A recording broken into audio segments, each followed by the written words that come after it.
Hello friends, स्वागत आहे तुम्हा सर्वांचं आजच्या नवीन सेगमेंटमध्ये. आजच्या ह्या व्हिडिओमध्ये आपण पाहणार आहोत की जनरल स्टडी 1चा जो सिलेबस आहे तुमचा पेपर 4चा, तो एक्झॅक्टली काय असणार आहे, जो की तुमचा 250 मार्क्सचा पेपर आहे. बिफोर दॅट मी तुम्हाला एक सांगू इच्छिते की कालच आम्ही ह्याच चॅनेलवर GS पेपर 3चा सिलेबस अपलोड केलेला आहे. तर तुम्ही प्लेलिस्टमध्ये जाऊन बघू शकता ह्याच चॅनेलवर की GS पेपर 3चा सिलेबस एक्झॅक्टली काय आहे. आणि आम्ही पेपर 1 पेपर 2 म्हणजे प्रिलिम्सचे जे पेपर 1 आणि पेपर 2 आहेत त्याचं देखील एक ओव्हरव्ह्यू तुम्हाला दिलेला आहे. ह्याच चॅनलवर तुम्हाला व्हिडिओ भेटेल. 9 मिनिट्सचा व्हिडिओ आहे तो अराउंड. आणि मेन्स आणि इंटरव्ह्यूसाठी जे मार्क्स आहेत आणि त्याचं पॅटर्न काय असणार आहे ते देखील मी सांगितलेलं आहे त्या व्हिडिओमध्ये. तर तुम्ही तो व्हिडिओ बघू शकता.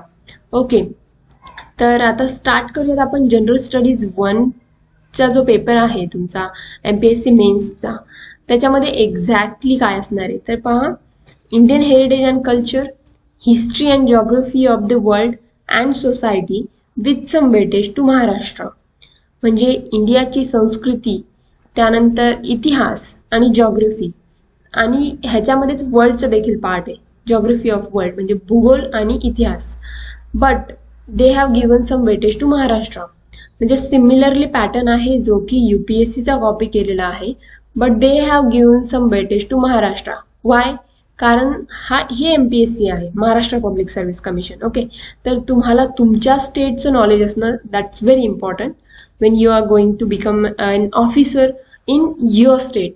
ठीक आहे, तर आपण स्टार्ट करूयात. हे तुम्हाला एक ओव्हरव्ह्यू दिला मी इथे की एक्झॅक्टली ह्या पेपरमध्ये काय असणार आहे. आपण इन डिटेलमध्ये बघूयात आता. तर फर्स्ट टॉपिक आहे ग्लोबलायझेशन म्हणजे जागतिकीकरण. तर त्याच्यामध्ये सब टॉपिक्स काय आहेत पहा. Impact of globalisation on Indian women म्हणजे जागतिकीकरणाचा भारतीय महिलांवर होणारा परिणाम. Okay, next sub topic impact of globalisation on Indian society and culture.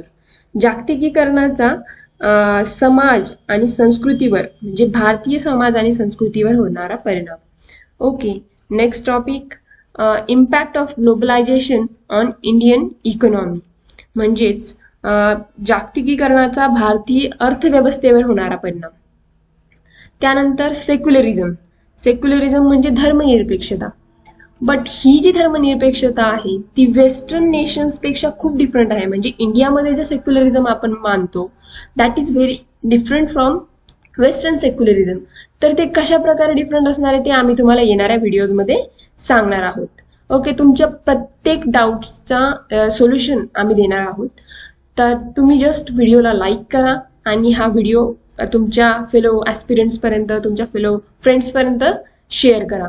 ठीक आहे, आणि चॅनलला सबस्क्राईब करा. तर सेक्युलरिझम म्हणजे धर्मनिरपेक्षता, त्याच्यामध्ये सब टॉपिक्स काय आहेत.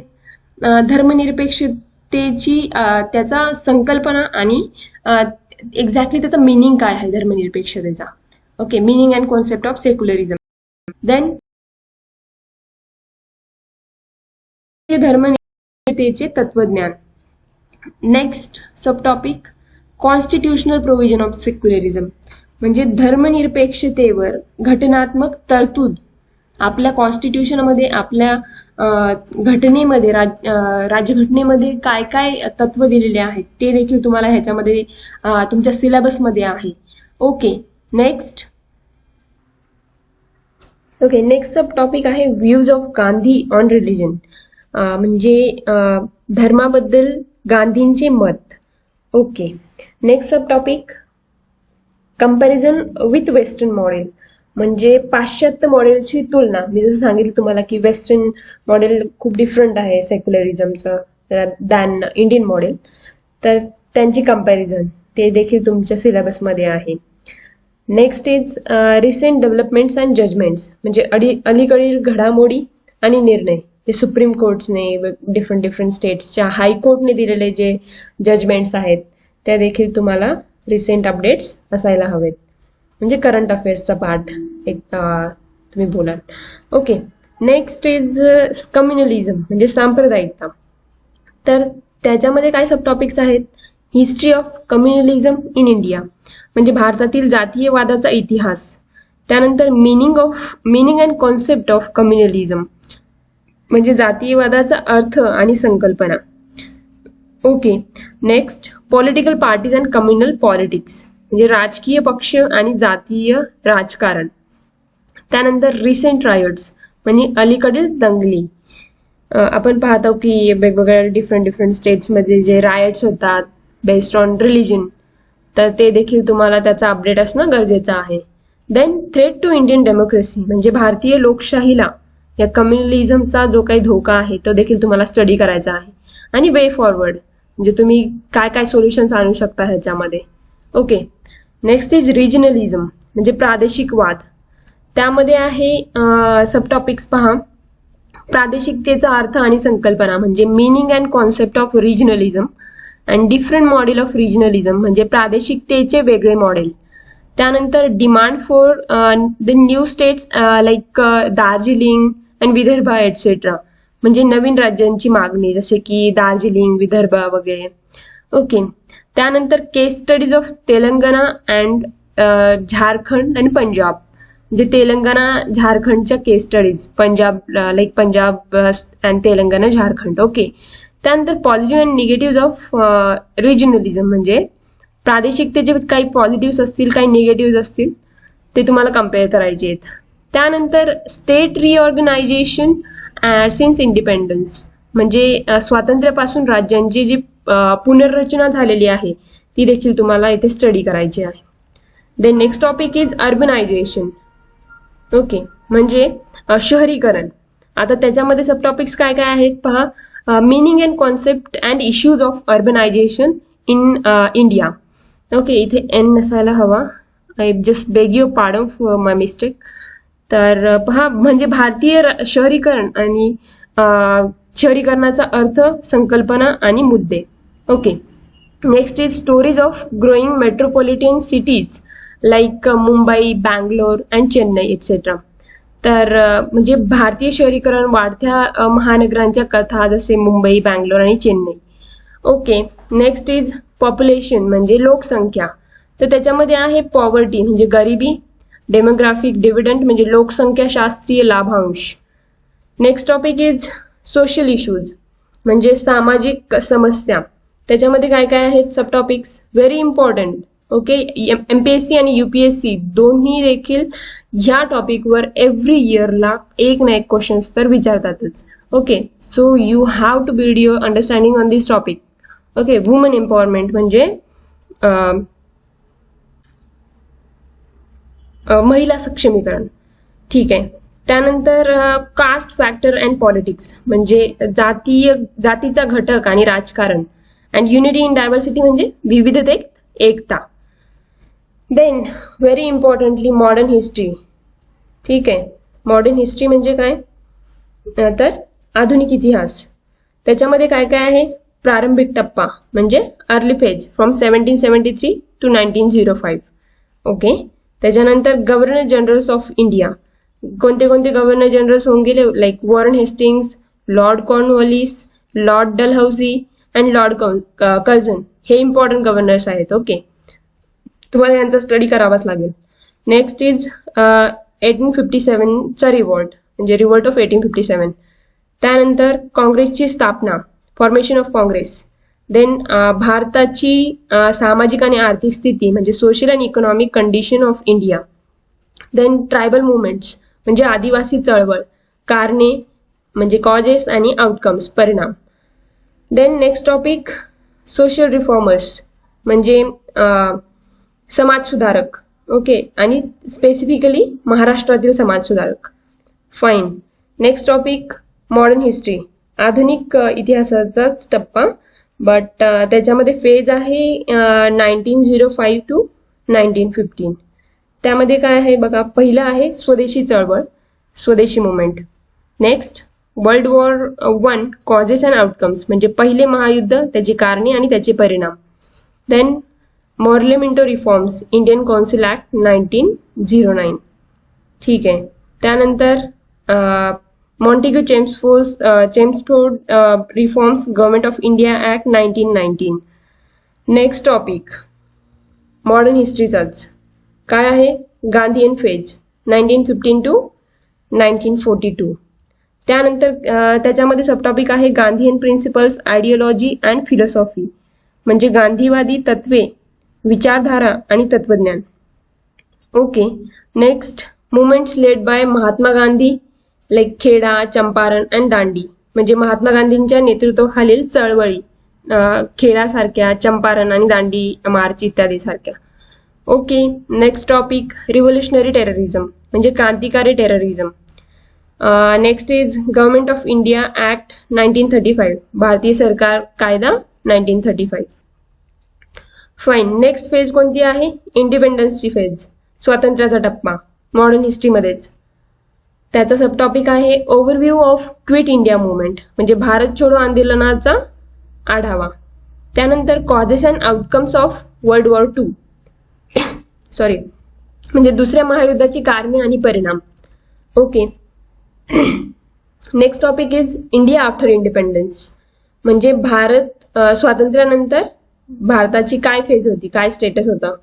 त्याच्यामध्ये पहा सबटॉपिक्स आहेत planning commission and NITI Aayog, म्हणजे नियोजन आयोग आणि नीती आयोग. नीती आयोग तर आता आला आहे, okay, after Modi government, but before that तुम्हाला प्लॅनिंग कमिशन्स होते, तर त्याचं तुम्हाला स्टडी करायचं आहे. Fine. Next subtopic educational development since 1813, 1813 पासून शैक्षणिक विकास. Okay. Economic model India in India adopted and economic model जे की इंडियाने अडॉप्ट केलं, आणि LPG रिफॉर्म्स, जसं आपण GS3च्या व्हिडिओमध्ये बघितलेलं आहे की मी तुम्हाला सांगितलं 1990च्या पिरियडमध्ये LPG रिफॉर्म्स आले इंडियामध्ये, लिबरलायझेशन, प्रायव्हेटायझेशन अँड ग्लोबलायझेशन. तर हे सगळे टॉपिक्स नेक्स्ट व्हिडिओजमध्ये देखील कव्हर होणार आहेत. त्यानंतर next sub topic is green revolution, case study of Punjab and Bihar, and white revolution, case study of Amul. Okay, म्हणजे हरित क्रांती आणि श्वेत क्रांती. स्पेशली हरित क्रांती कुठे झाली होती? पंजाबमध्ये. श्वेत क्रांती म्हणजे दुधाची क्रांती, स्पेशली जी अमूल कंपनी तुम्हाला सर्वांना माहिती असेल. Okay. Next is development of Indian space and technology, success stories and achievements, म्हणजे भारतीय अवकाशाचा विकास आणि तंत्रज्ञान, जी त्याच्या यशाच्या कथा आणि उपलब्धी. Fine. Next topic Indian foreign policy till death, म्हणजे आजपर्यंतचे भारतीय परराष्ट्र धोरण. Next is cold war and collapse of Soviet union. त्यामध्ये काय आहे, याचा अर्थ काय आहे, तर शीतयुद्ध आणि सोव्हिएत युनियनचे पतन. आणि हा topic I am telling you की हा टॉपिक खूप इम्पॉर्टंट असणार आहे ह्या इयरसाठी, because of Ukraine and Russia crisis न्यूजमध्ये आहे. सो तुम्हाला हे करणं खूप गरजेचं आहे, हा टॉपिक करणं. ओके. आणि आमच्या नवीन जे काही व्हिडिओज येतील पुढे त्यामध्ये देखील आम्ही हा टॉपिक कव्हर करू. ओके. तर तुम्ही सबस्क्राईब करा चॅनेलला, जेणेकरून तुम्हाला नवीन अपडेट्स येत राहतील. Next topic Indian constitutional development and recent amendments, म्हणजे भारतीय घटनात्मक घडामोडी आणि अलीकडील सुधारणा.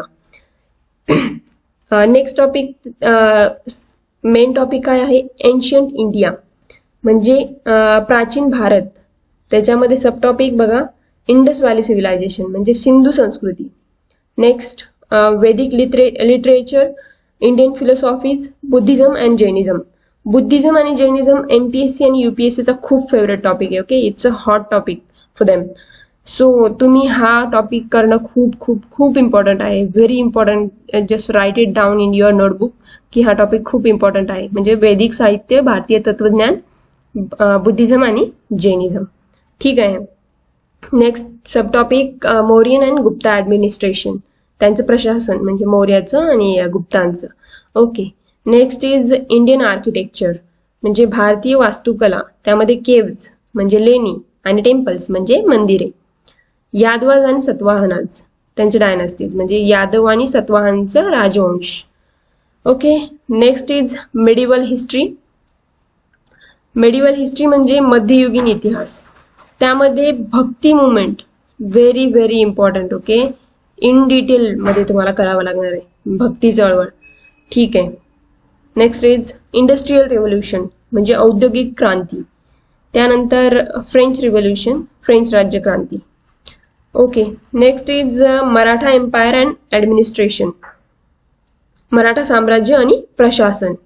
ठीक आहे, भूगोल बघूयात आता, जॉग्रफी. त्याच्यामध्ये काय काय आहे?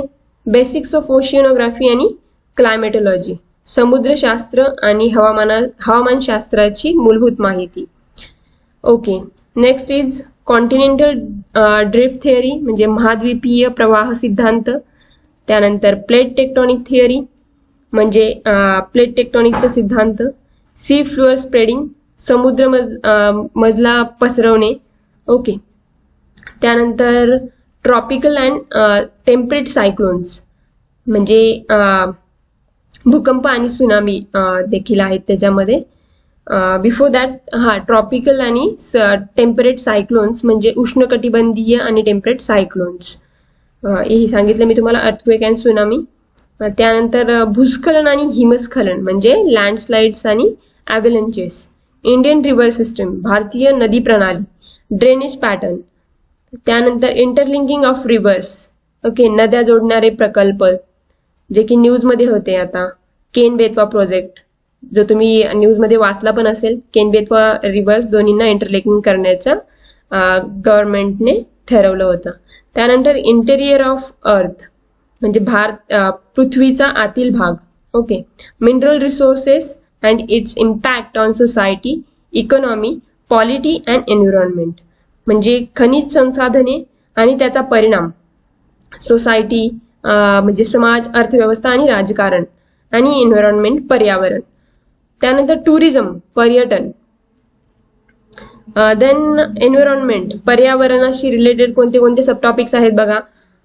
Alternative sources of energy and renewable energy म्हणजे पर्यायी स्रोत, ऊर्जेचे पर्यायी स्रोत आणि नूतनीकरणक्षम ऊर्जा. Then issues such as desertification म्हणजे वाळवंटीकरण, हवामान यासारखे मुद्दे बद्दल. त्यानंतर ग्लोबल वॉर्मिंग देखील. Then very importantly globalization. आता काय करूयात आपण, हे जे टॉपिक्स मी तुम्हाला सांगितले त्याच्यावर कशा प्रकारे MPSC आणि UPSCने क्वेश्चन्स फ्रेम केलेले आहेत ते पाहूयात. ओके, ग्लोबलायझेशन वरती पहिले क्वेश्चन्स बघूयात. जागतिकीकरणावर. See discuss positive and negative effects of globalisation on women in India म्हणजे जागतिकीकरणाचे स्त्रियांवरील सकारात्मक आणि नकारात्मक परिणामांची चर्चा करा. भारतामध्ये जे काही ग्लोबलायझेशनचे परिणाम आहेत. UPSCने 2013 साली विचारलेला क्वेश्चन आहे.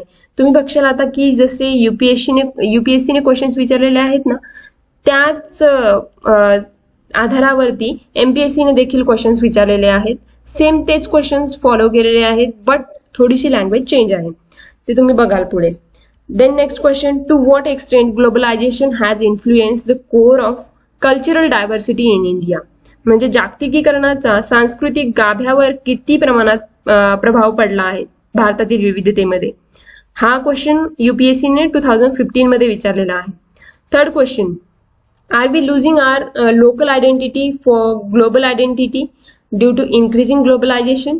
UPSCने 2014 साली विचारलेला क्वेश्चन आहे. म्हणजे जागतिक ओळखीसाठी आपण आपली स्थानिक ओळख गमावत आहोत का वाढत्या जागतिकीकरणामुळे. हा क्वेश्चन विचारलेला आहे 2014 साली. Fourth question, is diversity and pluralism is under threat due to globalisation. UPSCने 2019 साली हा क्वेश्चन विचारलेला आहे. म्हणजे विविधता आणि बहुवाद यामुळे म्हणजे जागतिकीकरणामुळे हे धोक्यात आहेत का, डायव्हर्सिटी आणि pluralism. Okay, next fifth question, effect of globalisation on poverty removal in India. UPSCने 2015 साली विचारलेला हा क्वेश्चन आहे. इट मीन्स गरिबी हटविण्यावर जागतिकीकरणाचा भारतामध्ये काय प्रभाव आहे.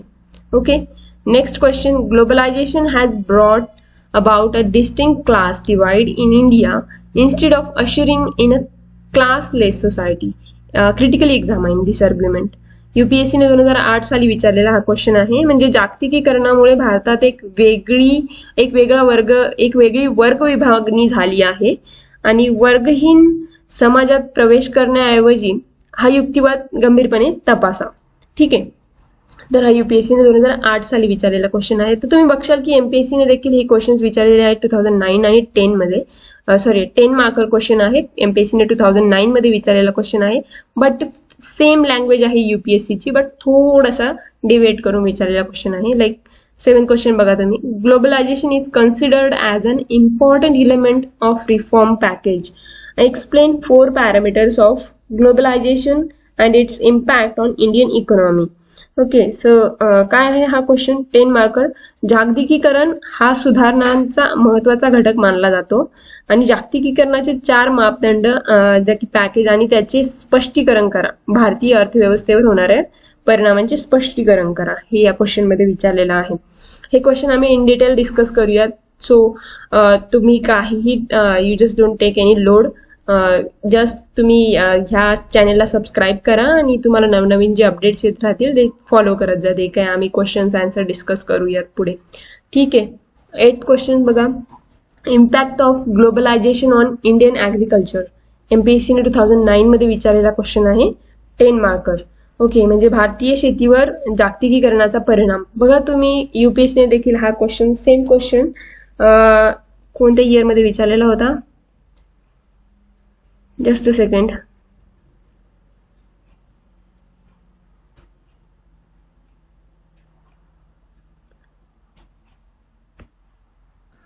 हा 5th क्वेश्चन बघा. तर effect of globalisation on poverty removal in India. म्हणजेच 5th क्वेश्चन मध्ये गरिबी हटवण्यावर जागतिकीकरणाचा काय प्रभाव होता हे विचारलं होतं. बट MPSCने 2009 मध्ये काय विचारलंय की impact of globalisation on Indian agriculture. ठीक आहे, म्हणजेच सेम तीच लँग्वेज आहे, थोडे त्यांची फील्ड डिफरंट आहे. इंडियन ॲग्रिकल्चरवर विचारले MPSCने, बट UPSCने भारताच्या गरिबी हटवण्यावर काय परिणाम आहे ते विचारलं होतं. ओके, तर नेक्स्ट टॉपिक बघूयात आपण. रिजनलिझम म्हणजे प्रादेशिकता. त्याच्यामध्ये फर्स्ट क्वेश्चन आहे, प्रादेशिकता म्हणजे काय? What is regionalism? In which way regionalism has affected the Indian polity. ज्या प्रकारे प्रादेशिकतेवर परिणाम झालाय, कशा प्रकारे भारतीय राजकारणावर प्रादेशिकतेचा परिणाम झालेला आहे. ठीक आहे, सॉरी, प्रादेशिकतेचा भारतीय राजकारणावर कशा प्रकारे परिणाम झालेला आहे. ओके, हा क्वेश्चन UPSCने 2007 मध्ये विचारलेला आहे. त्यानंतर next question, second question. Discuss the factors responsible for the rise of regionalism in India. How does it influence the Indian political system. UPSCने 1997 मध्ये विचारलेला हा क्वेश्चन आहे. म्हणजे प्रादेशिकतेच्या उदयास कारणीभूत घटकांची चर्चा करा भारतामधील आणि त्याचा भारतीय राजकारणावर कसा प्रभाव पडतो ह्या प्रणालीचा, ते देखील तुम्हाला यामध्ये विचारलेला आहे. हा UPSC 1997 मध्ये विचारलेला क्वेश्चन आहे. Next question. Growing feeling of regionalism is an important factor in generation of demand for separate state in India. UPSCने 2013 साली हा क्वेश्चन विचारलेला आहे. थर्ड क्वेश्चन म्हणजे प्रादेशिकतेची वाढती भावना हा एक महत्वाचा घटक आहे आणि भारतामध्ये वेगळ्या राज्यांची मागणी काय आहे. ओके, म्हणजे जे डिमांड करतायत डिफरंट स्टेट्स, त्यांचे इम्पॉर्टन्स काय आहे रिजनलिझममुळे. Okay, next question. Regionalism is a challenge before Indian politics. Discuss. MPSCने 2011 मध्ये विचारलेला क्वेश्चन आहे. 10 मार्कर क्वेश्चन आहे हा. म्हणजे भारतीय राजकारणासमोर प्रादेशिकता हे आव्हान आहे, त्याची चर्चा करा. नेक्स्ट टॉपिक आहे सेक्युलरिझम, धर्मनिरपेक्षता. तर त्याच्यामध्ये कशा प्रकारे क्वेश्चन्स विचारलेले आहेत आपण पाहूयात. UPSCने 2018 साली विचारलेला हा क्वेश्चन आहे. How the Indian concept of secularism is different from the western model of secularism. म्हणजे धर्मनिरपेक्षतेची भारतीय संकल्पना कशी वेगळी आहे पाश्चात्य मॉडेलपेक्षा, याविषयी चर्चा करा. जसं की मी व्हिडिओच्या स्टार्टिंगलाच तुम्हाला सांगितलं होतं की ज्यावेळेस आपण सेक्युलरिझम डिस्कस करत होतो की इंडियन सेक्युलरिझम हा वेस्टर्न सेक्युलरिझमपेक्षा खूप डिफरंट आहे. तर हे तुम्हाला आम्ही नेक्स्ट काही व्हिडिओजमध्ये सांगणार आहोत की कशा प्रकारे, म्हणजे पूर्ण कॉन्सेप्ट तुम्हाला एक्सप्लेन करून सांगणार आहोत. ठीक आहे. Next second question. How the Indian debates on secularism differ from the debates in the west. UPSCने 2014 साली विचारलेला क्वेश्चन आहे. धर्मनिरपेक्षतेवरील भारतीय वादांपेक्षा वेगळे कसे आहेत, पश्चिम वादांपेक्षा कसे वेगळे आहेत हे विचारलेलं आहे. ठीक. Next third question, what can France learn from Indian constitutional approach to secularism? यूपीएससीने 2017 साली विचारलेला हा क्वेश्चन आहे. म्हणजे भारतीय घटनात्मक दृष्टिकोनातून फ्रान्स काय शिकू शकतो धर्मनिरपेक्षतेच्या बाबतीत. Okay. Next, what are the challenges to our cultural practices in the name of secularism? यूपीएससीने 2019 साली विचारलेला हा क्वेश्चन आहे. म्हणजे सांस्कृतिक आचरणाला कोणती आव्हाने आहेत धर्मनिरपेक्षतेची. ठीक आहे. Next fifth question, secularism in India in the Indian constitution. यूपीएससीने PSIR मध्ये बघा ऑप्शनल पेपर असतो त्याच्यामध्ये विचारलेला हा क्वेश्चन आहे. मे बी 15 और 10 मार्कर क्वेश्चन असेल हा. सेक्युलरिझम इन इंडियन कॉन्स्टिट्यूशन याविषयी तुम्हाला डिस्कस करायचं आहे. म्हणजे भारतातील संविधानातील धर्मनिरपेक्षता. Okay. Next question, explain secularism mention in the constitution. MPSCने 2011 साली विचारलेला हा क्वेश्चन आहे. म्हणजे भारतीय धर्मनिरपेक्षतेचा उल्लेख स्पष्ट करा संविधानामध्ये असलेला. ओके. हाच क्वेश्चन रिपीट झालेला आहे जो 2000 just second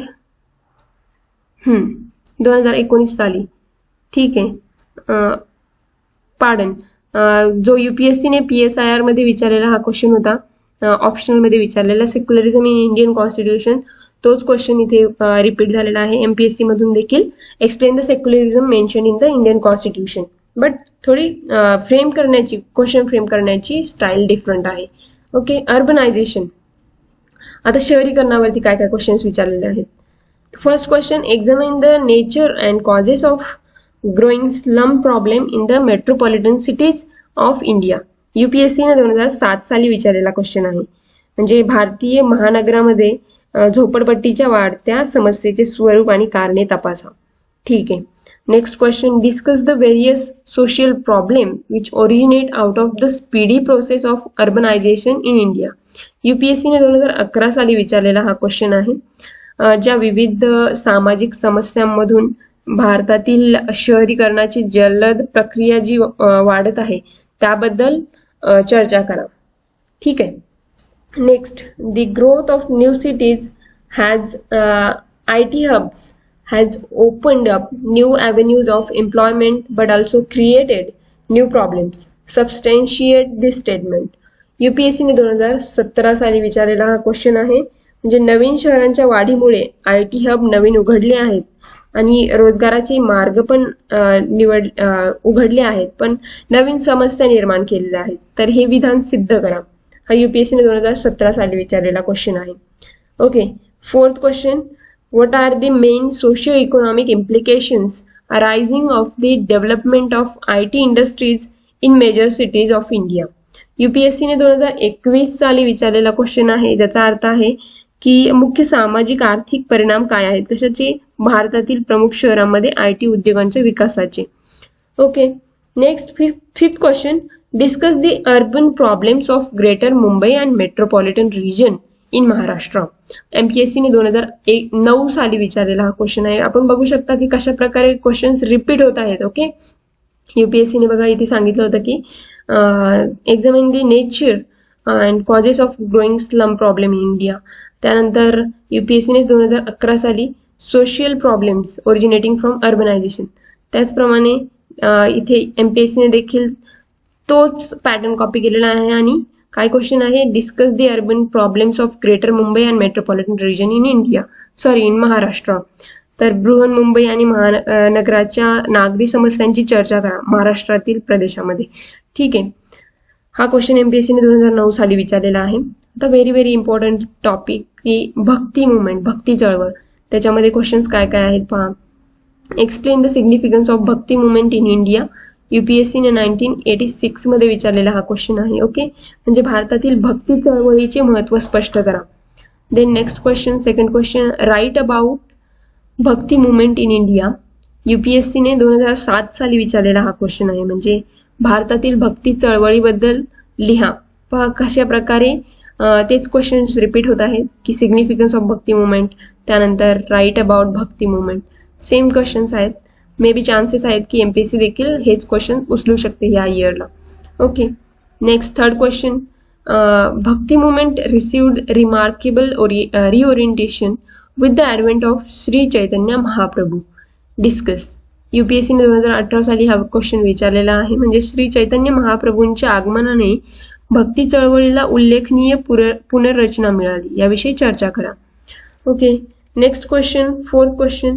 evaluate the nature of Bhakti literature and its contribution to Indian culture. UPSCने 2021 साली हा क्वेश्चन विचारलेला आहे. म्हणजे भक्ती साहित्याचे स्वरूप आणि भारतीय संस्कृतीतील योगदान यांचे मूल्यमापन करा. ओके, 2021 मध्ये विचारलेला हा क्वेश्चन आहे. Next, evaluate the contribution of Sant Eknath and saint Tukaram in spreading Bhakti movement in Maharashtra. MPSC ने ऑप्शनल मध्ये विचारलेला हा क्वेश्चन आहे. मे बी हिस्ट्री ऑप्शनल मध्ये विचारलेला हा क्वेश्चन आहे. पहा तुम्ही, UPSC ने जशा प्रकारे 2018 मध्ये श्री चैतन्य महाप्रभूंच्या वरती क्वेश्चन विचारला होता, तर इथे काय संत एकनाथ आणि संत तुकाराम म्हणजे महाराष्ट्र स्पेसिफिक क्वेश्चन्स MPSC ने ऑप्शनल मध्ये विचारले, हिस्ट्री ऑप्शनल मध्ये. याचा अर्थ काय आहे 6th क्वेश्चनचा? तर संत एकनाथ आणि संत तुकाराम यांच्या महाराष्ट्रातील भक्ती चळवळीचा प्रसार करण्यात योगदानाचे मूल्यमापन करा. Okay, 7th question. Analyse the impact of Bhakti movement on society and on religious condition in India. MPSC optional मध्ये विचारलेला हा क्वेश्चन आहे. 2009 मध्ये हिस्ट्री ऑप्शनल मध्ये विचारलेला हा क्वेश्चन असणार आहे डेफिनेटली. तर ह्याचा अर्थ आहे भक्ती चळवळीचा समाजावर आणि भारतातील धार्मिक स्थितीवर झालेल्या प्रभावाचे विश्लेषण करा. Okay, next question. MPSC ने अगेन ऑप्शनल मध्ये विचारलेला क्वेश्चन आहे. Explain brief history of Bhakti movement in India. Okay, 8th question. म्हणजे भारतातील भक्ती चळवळीचा संक्षिप्त इतिहास सांगा. तुम्ही बघाल की कशा प्रकारे UPSC ने विचारलेला हा क्वेश्चन आहे 1986 मध्ये, 2007 मध्ये. तोच क्वेश्चन इथे रिपीट झालेला आहे. Brief history of Bhakti movement in India MPSC ने ऑप्शन मध्ये विचारलेला आहे. Then next, right 4 characteristics of Pandharpur bhakti movement. बघा, मी तुम्हाला आधीच सांगितलं होतं की महाराष्ट्र स्पेसिफिक हिस्ट्री वरती विचारलेले हे क्वेश्चन्स आहेत. 2009 मध्ये आलेला हा क्वेश्चन आहे. पंढरपूर भक्ती मुवमेंट म्हणजे पंढरपूर भक्ती चळवळीची वैशिष्ट्ये लिहा. 4 कॅरेक्टरिस्टिक. ओके, 4 वैशिष्ट्ये लिहा. Then next question, next topic specially Indian architecture म्हणजे भारतीय वास्तुकला. ओके, त्याच्यावर कशा प्रकारे क्वेश्चन्स विचारलेले आहेत आपण बघूयात. फर्स्ट क्वेश्चन UPSC ने विचारलेला आहे. Write about Dravidian architecture in India म्हणजे भारतातील द्रविड वास्तुकलेबद्दल लिहा. Next question second, provide chief characteristics of Nagara style of architecture म्हणजे नगरा वास्तुकलेची मुख्य वैशिष्ट्ये लिहा. Okay, third question, what are the new elements introduced by Muslim rulers in the development of Indian architecture. 1997 मध्ये विचारलेला हा क्वेश्चन आहे. UPSC ने भारतीय वास्तुकलेच्या विकासात मुस्लिम शासकांनी कोणते नवीन घटक आणले. Okay, then fourth question, what about the chief features of the Mughal architecture at Fatehpur Sikri. UPSC ने 1993 मध्ये विचारलेला हा क्वेश्चन आहे. It means that Fatehpur Sikri येथील मुघल वास्तुकलेच्या मुख्य वैशिष्ट्यांबद्दल काय सांगाल. Okay, fifth question, describe briefly the development of architecture of Mughal period. MPSC ने 2009 मध्ये विचारलेला हा क्वेश्चन आहे. म्हणजे मुघल काळातील वास्तुकलेच्या विकासाचे थोडक्यात वर्णन करा. देन MPSCच्या इतिहासामधील सर्वात महत्वाचा भाग म्हणजे Maratha and Mughals empire and administration म्हणजे मराठा आणि मुघल साम्राज्य आणि प्रशासन. ओके, फर्स्ट क्वेश्चन त्याच्यामध्ये काय विचारला होता MPSC ने.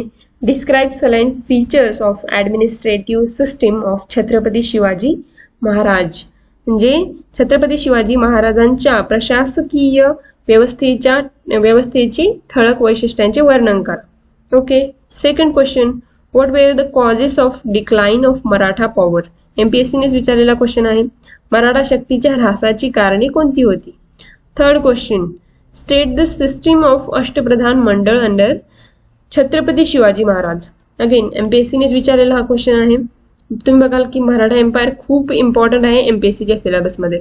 ओके, थर्ड क्वेश्चनचा अर्थ काय आहे. छत्रपती शिवाजी महाराजांच्या अधिपत्याखालील अष्टप्रधान मंडळाची व्यवस्था सांगा. Okay, fourth question, give an account of jagirdari system of Mughals. एमपीएससीने विचारलेला हा क्वेश्चन आहे, म्हणजे मुघलांच्या जागीरदारी पद्धतीचा हिशेब द्या. Fine. Fifth question, land revenue system introduced by the Todarmal during medieval India. Discuss. एमपीएससीनेच विचारलेला हा क्वेश्चन आहे. देन मध्ययुगीन भारतामध्ये टोडरमल यांनी सुरू केलेली जमीन महसूल व्यवस्था याविषयी चर्चा करा. Then sixth question, land revenue systems under Mughal empire. हे देखील तुम्हाला डिस्कस करायचं आहे. याच्यामध्ये एमपीएससीने विचारलेला क्वेश्चन आहे. सिक्स्थ क्वेश्चन म्हणजे मुघल साम्राज्याखालील जमीन महसूल व्यवस्थेविषयी चर्चा करा. Okay. Seventh question, explain the causes of downfall of Maratha empire. एमपीएससीने विचारलेला क्वेश्चन आहे. अगेन मराठा साम्राज्याच्या पतनाची कारणे स्पष्ट करा. आता टुरिझमशी रिलेटेड काय क्वेश्चन्स विचारले आहेत आपण ते बघूयात. What is eco tourism? How could it promoted in India? युपीएससीने 2010 साली विचारलेला हा क्वेश्चन आहे. म्हणजे इको टुरिझम म्हणजे काय आणि भारतात त्याचा प्रचार कसा होऊ शकतो. Okay. Second question, the state of Jammu and Kashmir, Himachal Pradesh and Uttarakhand are reaching the limits of their ecological carrying capacity due to the tourism critical evaluate. युपीएससीने 2015 साली विचारलेला हा क्वेश्चन आहे. म्हणजे जम्मू आणि काश्मीर, हिमाचल प्रदेश, उत्तराखंड ही राज्ये पर्यटनामुळे त्यांच्या पर्यावरणीय वहन क्षमतेच्या मर्यादेपर्यंत पोहोचत आहेत. तर याविषयी गंभीरपणे मूल्यांकन करा. इव्हॅल्युएट म्हणजे मूल्यांकन करा. Okay. Third question, how can the mountain ecosystem be restored from the negative impact of development initiative and tourism. युपीएससीने 2019 साली विचारलेला हा क्वेश्चन आहे. म्हणजे विकास उपक्रम आणि पर्यटनाच्या नकारात्मक प्रभावापासून पर्वतीय परिसंस्था पुनर्संचयित केली जाऊ शकते का? कशा प्रकारे केली जाऊ शकते? ओके. हा क्वेश्चन युपीएससीने 2019 मध्ये विचारलेला हा क्वेश्चन आहे. फोर्थ क्वेश्चन बघा. Next, define the term tourism and evaluate the role of coastal zones in development of tourism in Maharashtra. एमपीएससीने 2010 साली हा क्वेश्चन विचारलेला आहे. मीन्स पर्यटन या शब्दाची व्याख्या करा आणि महाराष्ट्रातील पर्यटनाच्या विकासात किनारी क्षेत्रांच्या भूमिकेचे मूल्यमापन करा. Fine. Next, very important topic, Indus valley civilisation म्हणजे सिंधू संस्कृती, सिंधू टिबळ संस्कृती. त्यातील फर्स्ट क्वेश्चन बघा. Write about the chief features of the following town planning in the Indus valley civilization. युपीएससीने 1996 मध्ये विचारलेला क्वेश्चन आहे. म्हणजे सिंधू संस्कृतीतील खालील नगर नियोजनाच्या मुख्य वैशिष्ट्यांबद्दल लिहा. Okay. Next, second question, to what extent has the urban planning and culture of Indus Valley civilization provided input to the present day urbanization? Discuss. UPSC ने 2014 साली विचारलेला हा क्वेश्चन आहे. मीन्स सिंधू संस्कृतीच्या नागरी नियोजन आणि संस्कृतीने आजच्या शहरीकरणाला किती प्रमाणात योगदान दिले आहे याविषयी चर्चा करा. ठीक आहे. हे सगळे टॉपिक्स डिस्कस केले जातील इन डिटेल्स नेक्स्ट काही व्हिडिओजमध्ये. Third question, discuss the religious life of Indus valley people. एमपीएससीने ऑप्शनल मध्ये विचारलेला क्वेश्चन आहे. अगेन हिस्ट्री ऑप्शन मध्ये विचारलेला क्वेश्चन आहे. ओके. मीन्स सिंधू खोऱ्यातील लोकांच्या धार्मिक जीवनाची चर्चा करा. ठीक आहे. नेक्स्ट क्वेश्चन पहा. Discuss the socio economic life of Indus valley people. एमपीएससीने अगेन ऑप्शनल मध्ये विचारलेला क्वेश्चन आहे. मीन्स हिस्ट्री मध्ये विचारलेला क्वेश्चन आहे. हिस्ट्री ऑप्शनल मध्ये. फोर्थ क्वेश्चन काय आहे? सिंधू खोऱ्यातील लोकांच्या सामाजिक आर्थिक जीवनाची चर्चा करा. ओके. देन अगेन हा क्वेश्चन रिपीट झालेला आहे बा. Discuss the economic life of Indus valley civilisation म्हणजे सिंधू खोऱ्यातील लोकांच्या आर्थिक जीवनाची चर्चा करा. त्यानंतर गव्हर्नर जनरल्स ऑफ इंडिया ह्यांच्यावरती काय काय क्वेश्चन्स विचारले आहेत. फर्स्ट क्वेश्चन बघा. In what ways Lord Dalhousie was the founder of modern India? Elaborate. युपीएससीने 2013 साली क्वेश्चन विचारलेला आहे हा. लॉर्ड डलहौसी आधुनिक भारताचे संस्थापक कोणत्या मार्गाने होते याविषयी विस्तृत चर्चा करा. इलॅबोरेट म्हणजे काय? विस्तृत चर्चा. Second question, evaluate the policies of Lord Curzon and the long term implications on national movements. UPSC ने 2020 साली विचारलेला क्वेश्चन आहे. मीन्स लॉर्ड कर्झनची धोरणे आणि राष्ट्रीय चळवळींवर दीर्घकालीन परिणामांचे मूल्यमापन करा. Fine. Third question, discuss the administrative reforms done by Lord Dalhousie. MPSC ने 2009 साली विचारलेला क्वेश्चन आहे. मीन्स लॉर्ड डलहौसीने केलेल्या प्रशासकीय सुधारणांची चर्चा करा. Fine. Next question, fourth, discuss the policies of Lord Dalhousie in British India. MPSC ने ऑप्शनल मध्ये विचारलेला क्वेश्चन आहे. अगेन हिस्ट्री ऑप्शनल मध्ये विचारलेला क्वेश्चन आहे. ओके, तर ब्रिटिश भारतातील लॉर्ड डलहौसीच्या धोरणांची चर्चा करा. Fine. Next last topic, revolt of 1857. त्यावर कोणते कोणते क्वेश्चन्स विचारले आहेत ते बघूयात आपण.